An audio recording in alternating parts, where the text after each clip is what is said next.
श्रीमन्नारायण नारायण हरि हरि, तेरी लीला सबसे न्यारी न्यारी, हरि हरि। जय श्री हरि। भक्तों, आज की वीडियो में मैं आपको सुनाऊंगी श्री सत्यनारायण भगवान की बड़ी ही पावन और बड़ी ही दुर्लभ व्रत कथा।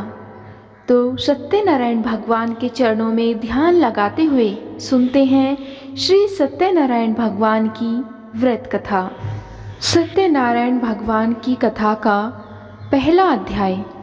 एक समय की बात है, नैमिषारण्य तीर्थ में शौनकादि 88,000 ऋषियों ने श्री सूत जी से पूछा, हे प्रभु, इस कलयुग में वेद विद्या रहित मनुष्यों को प्रभु भक्ति किस प्रकार मिल सकती है तथा उनका उद्धार कैसे होगा।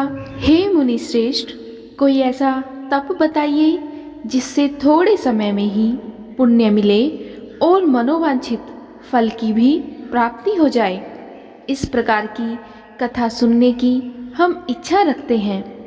सर्वशास्त्रों के ज्ञाता श्री सूत जी बोले, हे वैष्णवों में पूज्य, आप सभी ने प्राणियों के हित की बात पूछी है, इसलिए मैं एक ऐसे श्रेष्ठ व्रत को आप लोगों को बताऊंगा जिसे नारद जी ने लक्ष्मी नारायण जी से पूछा था और लक्ष्मीपति ने मुनि श्रेष्ठ नारद जी से कहा था। आप सब इसे ध्यान से सुनिए। एक समय की बात है, योगी राज नारद जी दूसरों के हित की इच्छा लिए अनेक लोकों में घूमते हुए मृत्यु लोक में आ पहुँचे। यहाँ उन्होंने अनेकों योनियों में जन्मे प्राय सभी मनुष्यों को अपने कर्मों द्वारा अनेकों दुखों से पीड़ित देखा। उनका दुख देखकर नारद जी सोचने लगे कि कैसा यत्न किया जाए जिसके करने से निश्चित रूप से मानव के दुखों का अंत हो जाए। इसी विचार पर मनन करते हुए वह विष्णु लोक में गए। वहाँ पर देवों के ईश भगवान नारायण की वह स्तुति करने लगे, जिनके हाथों में शंख चक्र गदा और पद्म थे और गले में वरमाला पहने हुए थे। स्तुति करते हुए नारद जी बोले, हे भगवान, आप अत्यंत शक्ति से संपन्न हैं। मन तथा वाणी भी आपको नहीं पा सकती है। आपका आदि मध्य तथा अंत नहीं है। निर्गुण स्वरूप सृष्टि के कारण भक्तों के दुख को दूर करने वाले हो। आपको मेरा नमस्कार है। नारद जी की स्तुति सुनकर विष्णु भगवान बोले, हे मुनि श्रेष्ठ, आपके मन में क्या बात है? आप किस काम के लिए पधारे हैं, उसे निसंकोच कहो। इस पर नारद मुनि बोले कि मृत्युलोक में अनेक योनियों में जन्मे मनुष्य अपने कर्मों के द्वारा अनेकों दुख से दुखी हो रहे हैं। हे नाथ, आप मुझ पर दया रखते हैं तो बताइए कि वो मनुष्य थोड़े प्रयास से ही अपने दुखों से कैसे छुटकारा पा सकते हैं। श्री हरि बोले, हे नारद, मनुष्यों की भलाई के लिए तुमने बहुत अच्छी बात पूछी है। जिसके करने से मनुष्य मोह से छूट जाता है, वह बात मैं कहता हूँ, उसे सुनो। स्वर्गलोक व मृत्युलोक दोनों में एक दुर्लभ उत्तम व्रत है जो पुण्य देने वाला है। आज प्रेमवश होकर मैं उसे तुमसे कहता हूँ।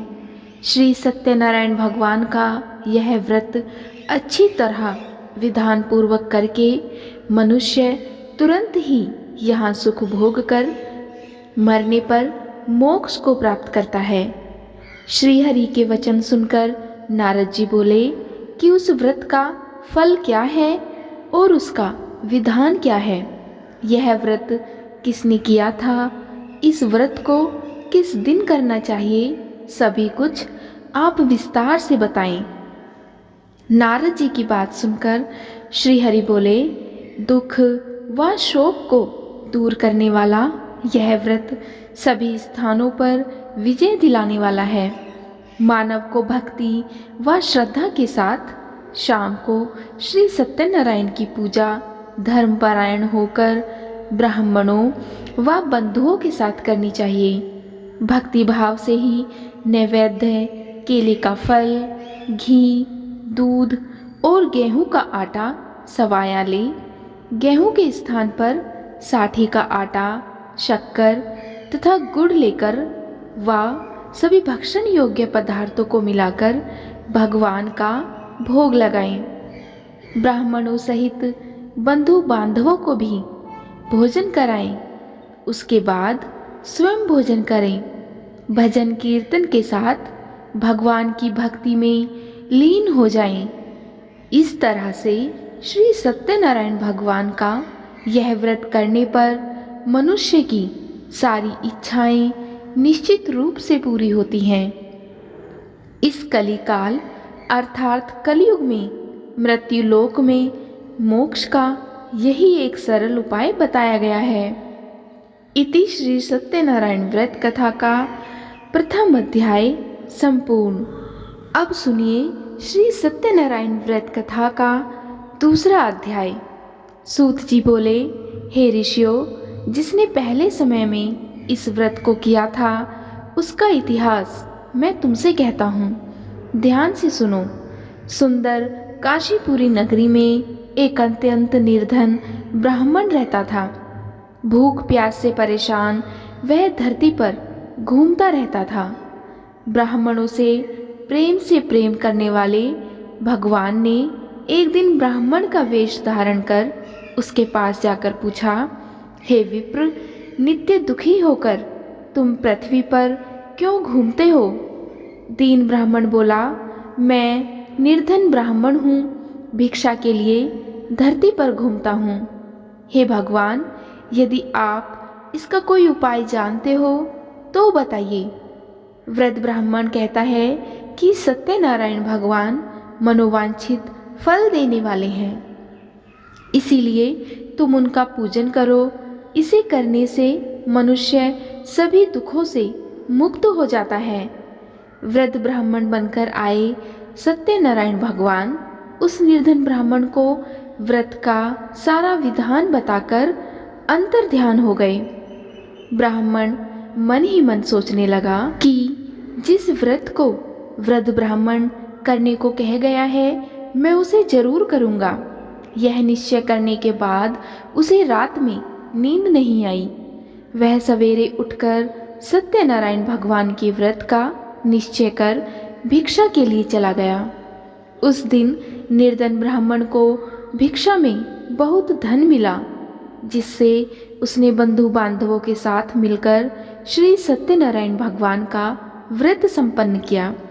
भगवान सत्यनारायण का व्रत संपन्न करने के बाद वह निर्धन ब्राह्मण सभी दुखों से छूट गया और अनेक प्रकार की संपत्तियों से युक्त हो गया।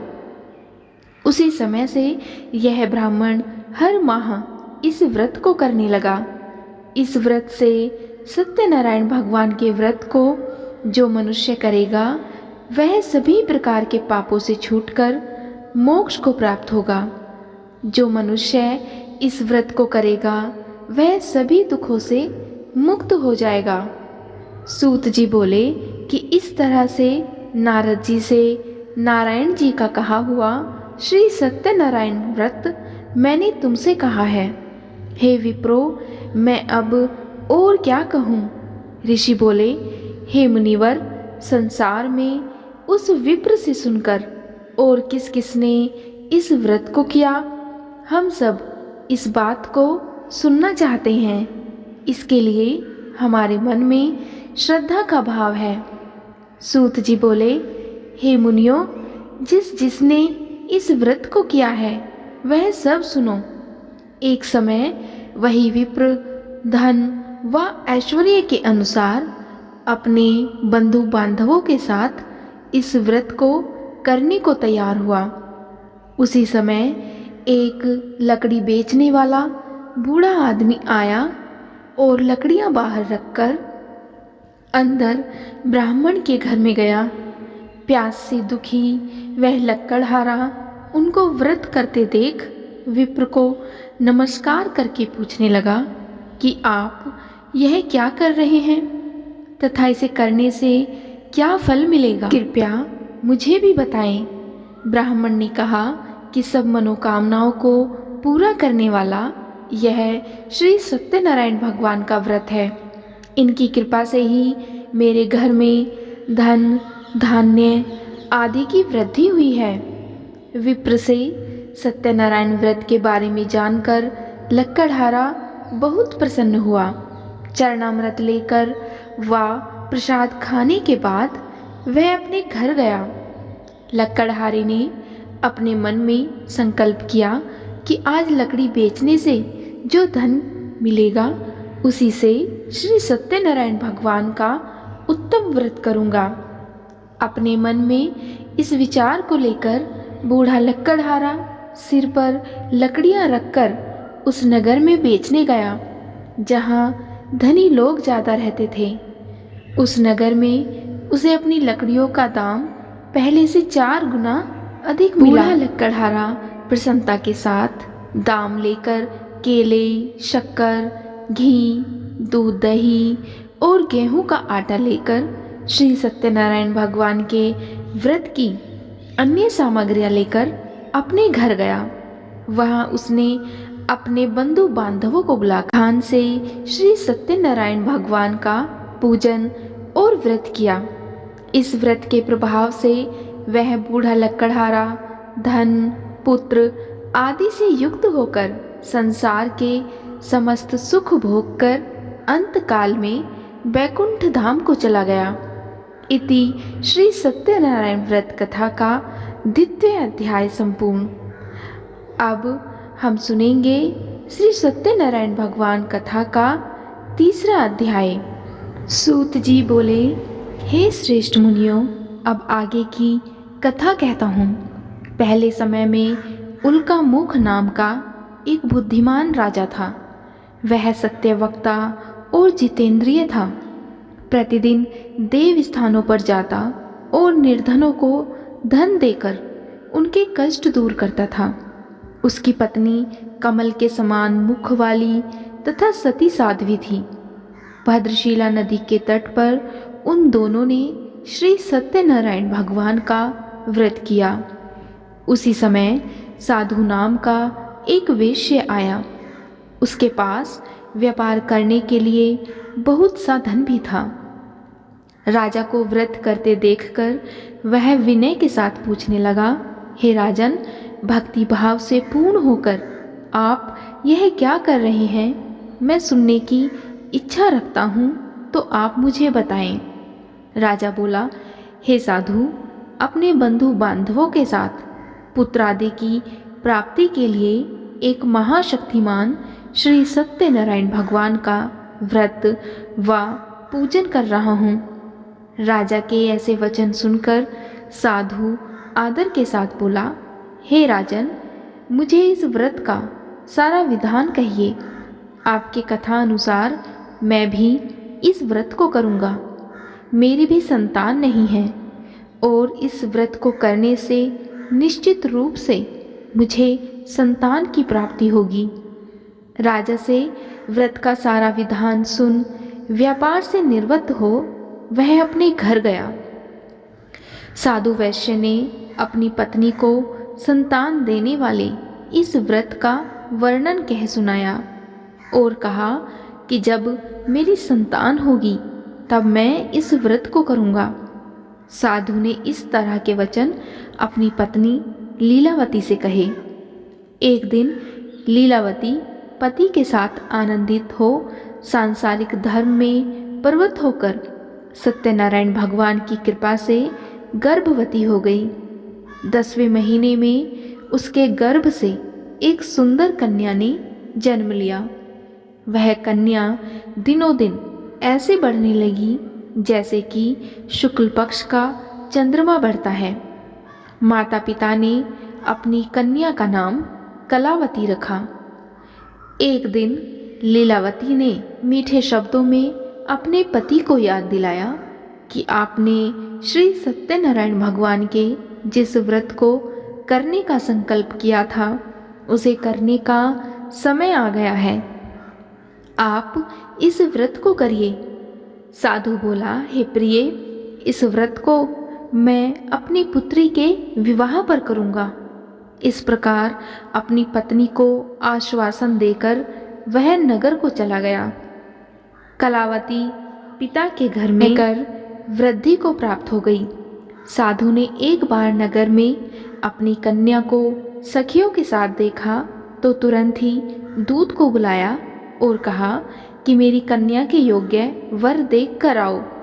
साधु की बात सुनकर दूत कंचन नगर में पहुंचा और वहां देखभाल कर लड़की के सुयोग्य वाणिक पुत्र को ले आया। सुयोग्य लड़के को देख साधु ने बंधु बांधवों को बुलाकर अपनी पुत्री का विवाह कर दिया। लेकिन दुर्भाग्य की बात यह है कि साधु ने अभी भी श्री सत्यनारायण भगवान का व्रत नहीं किया। इस पर श्री भगवान क्रोधित हो गए और ब्राह्मण को श्राप दिया कि साधु को अत्यधिक दुख मिले। अपने कार्य में कुशल साधु बनिया जमाई को लेकर समुद्र के पास स्थित होकर रत्नासारपुर नगर में गया। वहां जाकर दामाद और ससुर दोनों मिलकर चंद्रकेतु राजा के नगर में व्यापार करने लगे। एक दिन भगवान सत्यनारायण की माया से एक चोर राजा का धन चुराकर भाग रहा था। उसने राजा के सिपाहियों को अपना पीछा करते देख चुराया हुआ धन वहां रख दिया जहां साधु अपने जमाई के साथ ठहरा हुआ था। राजा के सिपाहियों ने साधु वैश्य के पास राजा का धन पड़ा देखा तो वह ससुर जमाई दोनों को बांधकर प्रसन्नता से राजा के पास ले गए और कहा कि उन दोनों चोरों को हम पकड़ लाए हैं, आप आगे की कार्रवाई की आज्ञा दें। राजा की आज्ञा से उन दोनों को कठिन कारावास में डाल दिया गया और उनका सारा धन भी उनसे छीन लिया गया। श्री सत्यनारायण भगवान से श्राप से साधु की पत्नी भी बहुत दुखी हुई। घर में जो धन रखा था उसे चोर चुरा कर ले गए। शारीरिक तथा मानसिक पीड़ा व भूख प्यास से अति दुखी होकर अन्न की चिंता में कलावती एक ब्राह्मण के घर गई। वहां उसने श्री सत्यनारायण भगवान का व्रत होते देखा, फिर कथा भी सुनी। वह प्रसाद ग्रहण कर रात को अपने घर वापस आई। तब उसकी माता ने कलावती से पूछा, हे पुत्री, अब तक तुम कहाँ थी? तेरे मन में क्या है? कलावती ने अपनी माता से कहा, हे माता, मैंने एक ब्राह्मण के घर में श्री सत्यनारायण भगवान का व्रत देखा है। कन्या के वचन सुनकर लीलावती भगवान के पूजन की तैयारी करने लगी। लीलावती ने परिवार व बंधुओं सहित सत्यनारायण भगवान का पूजन किया और उनसे वर मांगा कि मेरे पति तथा जमाई शीघ्र घर आ जाएं। साथ ही यह भी प्रार्थना की कि हम सबका अपराध क्षमा करें। श्री सत्यनारायण भगवान इस व्रत से संतुष्ट हो गए और राजा चंद्रकेतु को सपने में दर्शन देकर कहा कि हे राजन, तुम उन दोनों वेश्यों को छोड़ दो और तुमने उनका जो धन लिया है उसे वापस कर दो।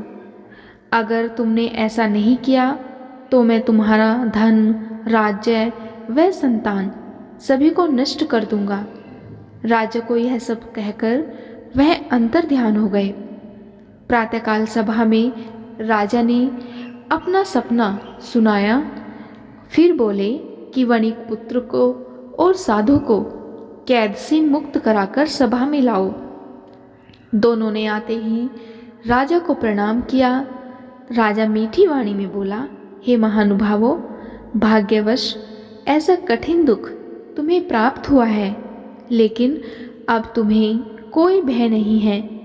ऐसा कहकर राजा ने उन दोनों को नए वस्त्राभूषण पहनाए और जितना धन उनका लिया था उससे दुगना धन वापस कर दिया। दोनों वैश्य अपना धन पाकर अपने घर को चल दिए। इति श्री सत्यनारायण व्रत कथा का तीसरा अध्याय समाप्त। अब हम सुनते हैं श्री सत्यनारायण व्रत कथा का चौथा अध्याय। सूत जी बोले, तब वैश्य ने मंगलाचार कर अपनी यात्रा आरंभ की और अपने नगर की ओर चल दिए। उनको थोड़ी दूर जाने पर एक दंडी वेशधारी श्री सत्यनारायण ने उनसे पूछा, हे साधु, तेरी नाव में क्या है? अभिवाणी वणिक हंसता हुआ बोला, हे दंडी, आप क्यों पूछते हो? क्या धन लेने की इच्छा है?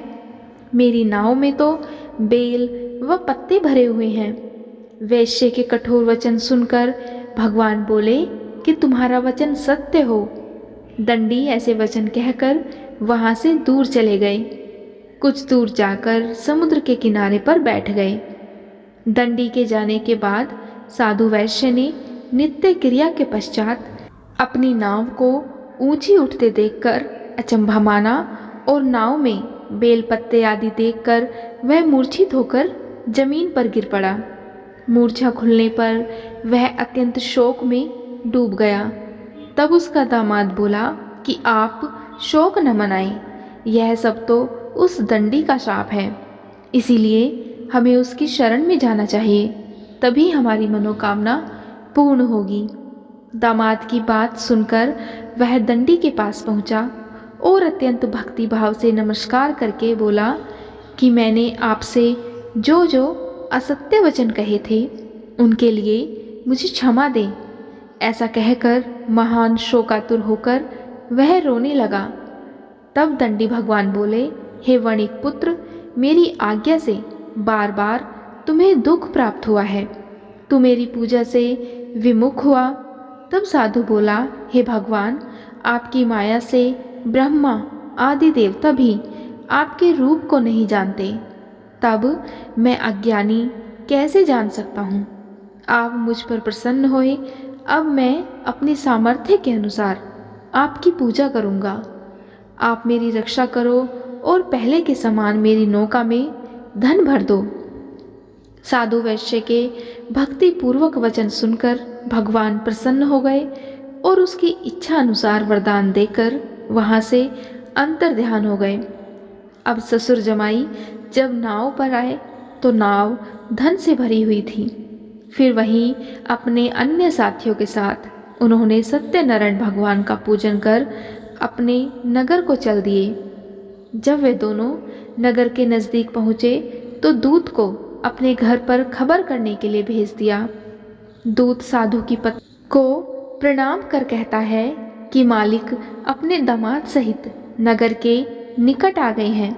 दूत की बात सुन साधु की पत्नी लीलावती ने बड़े हर्ष के साथ सत्यनारायण भगवान का पूजन कर अपनी पुत्री कलावती से कहा कि मैं अपने पति के दर्शन को जाती हूँ, तू कार्य पूर्ण कर शीघ्र आ जा। माता के ऐसे वचन सुन कलावती जल्दी में प्रसाद छोड़कर अपने पति के पास चली गई। प्रसाद की अवज्ञा के कारण श्री सत्यनारायण भगवान उनसे रुष्ट हो गए और नाव सहित उसके पति को पानी में डुबो दिया। कलावती अपने पति को वहां ना पाकर रोती हुई जमीन पर गिर गई। नौका को डूबा हुआ देख व कन्या को रोता देख साधु दुखी होकर बोला कि हे प्रभु, मुझसे तथा मेरे परिवार से जो भी भूल हुई है उसे क्षमा करें। साधु के ऐसे दीन वचन सुनकर श्री सत्यनारायण भगवान प्रसन्न हो गए और आकाशवाणी की कि हे साधु, तेरी कन्या मेरे प्रसाद को छोड़कर आई है, इसीलिए उसका पति अदृश्य हो गया है। यदि वह घर जाकर प्रसाद खाकर लौटती है तो इसका पति अवश्य मिलेगा। ऐसी आकाशवाणी सुन कलावती घर पहुंचकर प्रसाद खाती है और फिर आकर अपने पति के दर्शन करती है। उसके बाद साधु अपने बंधु बांधवों सहित श्री सत्यनारायण भगवान का विधि विधान से पूजन करता है और इस लोक का सुख भोग कर वह अंत में स्वर्ग जाता है। इति श्री सत्यनारायण व्रत कथा का चतुर्थ अध्याय संपूर्ण। अब हम सुनते हैं श्री सत्यनारायण व्रत कथा का 5वां अध्याय। सूत जी बोले, हे ऋषियों, मैं और भी एक कथा सुनाता हूँ, उसे भी ध्यान पूर्वक सुनो। प्रजापालन में लीन तुंगध्वज नाम का एक राजा था। उसने भी भगवान का प्रसाद त्याग कर बहुत ही दुख सहन किया। एक बार वन में जाकर वह वन्य पशुओं को मारकर एक बड़ के पेड़ के नीचे आया। वहां उसने ग्वालों को भक्ति भाव से अपने बंधुओं सहित सत्यनारायण भगवान का पूजन करते देखा। अभिमानवश राजा ने उन्हें देखकर भी पूजा स्थान में नहीं गया और ना ही उसने भगवान को नमस्कार किया। ग्वाला ने राजा को प्रसाद दिया, लेकिन उसने वह प्रसाद भी नहीं खाया और प्रसाद को वहीं छोड़कर वह अपने नगर को चला गया। जब वह अपने नगर में पहुंचा तो वहां सब कुछ तहस नहस हुआ पाया। तो वह शीघ्र ही समझ गया कि यह सब भगवान ने ही किया है। वह दोबारा ग्वालों के पास पहुंचा और विधि पूर्वक पूजा करके प्रसाद खाया। श्री सत्यनारायण भगवान की कृपा से फिर उसका सब कुछ पहले जैसा हो गया। दीर्घ काल तक सुख भोगने के बाद मरणोपरांत उसे स्वर्गलोक की प्राप्ति हुई। जो मनुष्य परम दुर्लभ इस व्रत को करेगा तो भगवान सत्यनारायण की अनुकंपा से उसे धन धान्य की प्राप्ति होगी। निर्धन धनी हो जाता है और भयमुक्त होकर जीवन जीता है। संतानहीन मनुष्यों को संतान सुख मिलता है और सारे मनोरथ पूर्ण होने पर मानव अंत काल में बैकुंठ धाम को जाता है। सूत जी बोले, जिन्होंने पहले इस व्रत को किया है, अब उनके दूसरे जन्म की कथा मैं कहता हूँ।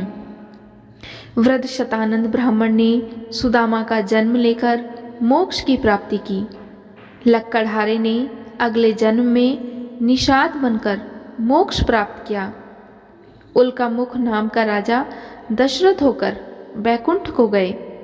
साधु नाम के वैश्य ने मोर ध्वज बनकर अपने पुत्र को आरे से चीरकर मोक्ष पाया।